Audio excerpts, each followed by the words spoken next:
Nalingina kebisa ba bien-aimé bazolanda biso, il faut faire attention aux rêves. Surtout bandoto amabe, luka oye ba signification bien-aimé. Mutuna mukie. Est-ce que bandoto nyoso ya mabe isalaka nécessairement que non euti na Satan so euti na diabolo bandoto nyoso mabe o mutalotaka eutaka ke pa ya diabolo? Bon, na comment na livre nanga les secrets des songes, bisika ni bandoto eutaka. Eza 3 places. Ndeko yo azolota kaka azana kati ya zamba. Na zui mususu alota kaka ye azana poto, mais na bandoto na yo bien-aimé olota kaka ozozonga na Afrique. Ozaka na ndaku na bino, ozo sala musala, bozo beta masolo, ça revient à tout moment. Ce n'est pas bon.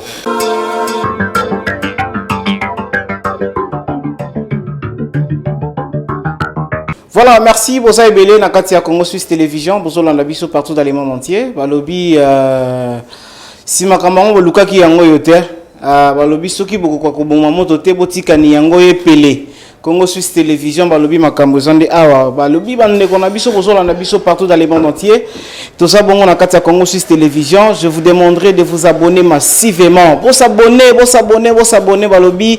Nende kona biso alobaka bokoto parce que makambo malamu yango ebandi na Katia Congo Suisse Télévision bokoto balobi lelo. Merci beaucoup na batbola na biso pe merci beaucoup na abonner na biso pe merci beaucoup na batbola na ba émission maintenant vous s'abonner te na kosenga bino s'abonner massivement pe balobi lelo toza bongo na mosali na Nzambe isa balobi même Bible yango me lobaka non likambo za na tango na yango. Il y a un temps pour tout, il y a un temps pour pleurer, il y a un temps pour manger. Donc les camarades za na tango na yango. Maintenant ngonga oyo toza ko yamba bongo mosali na Nzambe to meka un peu ko lobela makambo to ignoraka moi trop. Eloko ba bengi ndoto. Bon, okolota ndoto mo boy olia na butu do taka na butu lali moloti olia. Na tonga bozo batela kisinini. Donc l'autre type ndoto mo boy ndoto na butu olala ki na yo déjà molati ba obeta l'autre type plutôt ba obeta yo na mo tali ba obeta yo te or que ça déjà na ba signification. Donc déjà ba bilom suto ignoraka yango te lango lelo to bengi pe moko oyo Nzambe ya pona pe Nzambe ya benga pour que ameka alobaka pe apesaka biso pe mo ba précision mo ndimbola concernant makambo oyo tolotaka na butu tant tolala rapongi. Merci beaucoup la superviseur Abisso, merci beaucoup et ça Abisso bien ça Abisso vraiment bien makasi de l'autre ko yamba bongo révérend pasteur Valère Musantu yé penza azali mo sali na Nzambe spécialisation na yé spécialité na plutôt ezali bongo ko limbola bandoto makambo naza ko loba maître John na Suisse ayebi yango pe makambo naza ko loba bongo superviseur na biso Papi Kolonga Pi Aebi Yango, donc merci infiniment. On est ensemble, il n'y a pas de souci. Moussa Nzambe, bonjour. Oui, bonjour frère Papi. Frère Papi, ça comment la superviseur Nabiso? Frère Donna, mes excuses. On y santé. Oui, ça va par la grâce de Dieu. Kimia Ezali. Voilà. Kimia Ezali, nous avons ko annoncé dans début émission Nabiso qui tozali koyamba révérend pasteur Valère Musantu.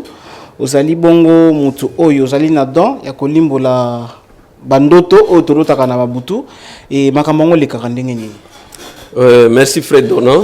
D'abord mbote mingi na bandeko bazolanda biso ba papa ba mama ba jeune toye na message moko important vraiment na vie ya mutu oyo ebele ozo souffrir parce que simplement on néglige qui ndoto moko balakisaka jour moko boye lelo ozo vivre conséquence.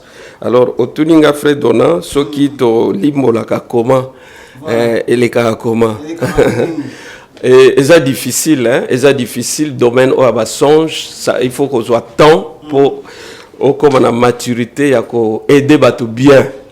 Premièrement il faut autant la Bible mingi avant de expliquer Nzambe bandoto bien de deux Nzambe pe apesa makabo ndenga apesa ki ba Joseph ba Daniel na lelo azo continuer. Voilà. Alors par rapport à makamto lo bilalelo thème na biso lelo zali bongo attention aux mauvais rêves. Donc tout ça la keba na bandoto yamabe. OK. bandoto ya mabe déjà so tobito banda ndoto ya mabe déjà ezala provoquer na makambo nini pour que no mutalo takalutaka bandoto ya mabe Moussa na Nzambe. Bandoto ya mabe bien aimé bolanda bien et utaka deux places. D'abord et utaka pa Nzambe babengi yango avertissement na opesa exemple na famille boloti mutu moko akufi. Ça c'est un avertissement. Nzambe azokebisa bino azolakisa ke mikolo ezo ya so bo prier bien te mutu moko akufa. Ezaka ndoto te. Nzamba monaka déjà mosika na bolingo na ye aye kolakisa biso po to prier et salema te. Wana babengi avertissement. Par exemple papa loti balongoli na musala alors que azoke musala balongoli ete. Donc nzamba moni déjà loin mikolezo ya balingi balongola ye aye kolakisa po sambela et salema te. Donc ça c'est un avertissement. Eza ya mabe mais euti e pa ya nzambe. Yami bale bandoto amabe ya satana ezali to bengi yango batak oloti ozo mona bato ba ko finayo ozo crier voix ezo bimate oloti mobile ya butu mwasi ya butu lamoki oza vraiment mécontent o comprendre était pourquoi dans loti boye là c'est une attaque qui vient de mauvais esprits. Donc voilà bandoto mi bale ezo ta deux places et pas nzambe pe et pas ya monguna. Alors, est-ce la possibilité que mutualoti ndoto moko ya mabe na butu? Est-ce que ça la possibilité pe ya koyeba ndenge nini ya ko longola pe ndoto wana peut-être mabe wana o ya loti ko kisamate? Oui mon frère, toko kende dans ma Bible parce que ça fondement na biso. Voilà. Na Bible bazola kisabiso na Daniel chapitre 4 comme na verset 1 au kiti histoire des Amoulaï. Bazolo bela roi Nebuchadnezzar. Roi Oyo, il était très puissant, grand à l'époque. Et à l'autre qui mukolo moko na butu, amoni nzete moko Amoulaï makasi eketi likolo. Nzete wana ezaki na bambuma kitoko, banyama, bayakolia bambuma, bandeke. Donc c'était vraiment une bénédiction. Mais atala boye amoni mutu moko auti likolo akiti a gangi makasi alobi bokata nzete oyo bokata ngo ekweya. Et après aeko lamuka. Il n'a pas compris nzete Amoulaï et que esimiti mapata après balobi bakata ça veut dire quoi? Et bakindo luka Daniel comme il était du domaine abani ko expliquer roi alobi roi nzete o monaki et mati likolo ezayo bokonzi na yo et yebani partout dans le monde. Mais voix oyokaki bakata nzete elinge lakisa mikolezo ya bokonzi na yo ekosila ekokweya. Mais po esalema te bongola motema na yo tika ba mabe ozo sala pe sunga ba malheureux pambola ba malheureux okomona règne na yo eko continuer. Bible zo lakisa ke roi atosaki maloba wana te après 12 mois ndoto wana mabe esalemaki. Esalemaki mokolo moko alamuki abani kotala kitoko ya Babylone abani kobeta tolo o mboko munene ezaki na makasi nanga na tongaki nzamba silikaki ayokaki voix uti likolo ko yebisa yeke lelo bokonzino ezokweya pe bato babimelaki ye basalaki coup d'état akimaki alotaki mabe na butu na moi après quelque temps esalemaki. Alors tolingi tolobana ba bien-aimé bandoto mabe eza tellement ebele moto na mutalota kana ndenge na ye mais to citer quelques-uns ekopesa biso lumière. Je vais prendre par exemple nayoka bandeko ebele koloba pasteur mokolo moko na lotaki na moni eloko moko ekotinga na nzoto eloko moko ekotinga na nzoto. Quand nous faisons un tel rêve eza ndoto moko ya mabe présence wana kotaki na nzoto moto en réalité c'est un démon, un mauvais esprit. Et ça n'a pas tout bautaki kobala et après libala ayeko lota bongo eloko moko ekoti na nzoto to nyoka amoni nyoka akoti na nzoto et bangisi ala moki na tonga comprendre te mais ndoto abo ça veut dire quoi? En réalité ce sont des sorciers batindela qui est esprit pour un but soit abotate soit akozwa bazemi nyoka wana abo makabana parce que nyoka aza image pe ya esprit de mort. Nyoka aza na 3 significations au moins. Alors, soit esprit oyeye eye ko affaiblir mobali a comme impuissance sexuellement bazwa banate. Et bandi na ndoto. Après quelques temps ba ko remarquer na libala na bango soit moi c'est ozo bazemi ezolongwa soit mobali aza impuissant. Mais le tout a commencé balota ki nyoka. Mais net peut-être ba yeba kité pe ba tiraki attention mingité ba loka pe ba sala nzambe ba éclairer bangote ba lekisi yango. Maintenant ils sont en train de vivre les conséquences. Alors batu ebele bien aimé lelo bazo vivre ba conséquences ya bandoto mabe ba lota kala lelo bazo buka net mbuma nango. Or ce n'est pas la volonté de Dieu. Batu mingi bakanisaka il faut trembler liboso a prophétie. Mais ndoto te non na kati ya ndoto bien aimé ba prophétie pe eyaka. Soko tangi na Genèse 41 Nzambe abimeli roi Pharaon alakise situation ya Égypte il y a 14 ans. Après c'est ndoto moko ezaki lokola prophète aye abani koloba 14 ans na mboka abondance ekozala après 7 ans abondance après 7 ans nzala et kokota. Mais il y a une forme ya ndoto. C'était une prophétie. Un message pour l'avenir. Alors, dans l'ingina kebisa, ba bien aimé bazolanda biso, il faut faire attention aux rêves. Surtout bandoto amabe, luka oeba signification bien aimé, c'est très important pour opambwama. Je vais vous donner un exemple. Monto alota souvent azana kati ya zamba azoluka nzela ko bimela ndoto wana ezongaka. Vous savez moto wana akobimane frais donnant na 5 heures poison à 23 heures akeko luka franchement je vous parle avec expérience. Il est difficile moto wana a mon avis na yeko progresser bien et ko simbate. Pourquoi ko simbate? Parce que le Dieu qui l'a créé a yeko l'accès état d'âme na yena ndoto. Alakisi comment azana kati ya zamba, comment azoluka nzela, en quelque sorte nzamba yeko l'accès que vie na yo eza bloqué. Mais pasteur, moi mutuna mukie, est-ce que bandoto nyoso ya mabe isalaka nécessairement que non euti na satan soit euti na diabolo bandoto nyoso ya mabe o mutalotaka eutaka ke pa ya diabolo? Bon, na comment na livre nanga les secrets des songes bisika ni bandoto eutaka. Ils ont 3 places. Peut-être au Lobelango un autre jour. Bandoto, Msusu, et Utaka pas Nzambe. Kuna na livre n'explique ndenge no yeba ke uti pa Nzambe. Yami bale Utaka pas Satana, oyeba ngo comment. Yami sate Utaka pas na biso bato. Oyeba ngo pe comment na ba signe auto pesa ki na livre. Alors, nazo zongela ndeko yo azolota kaka azana kati ya zamba.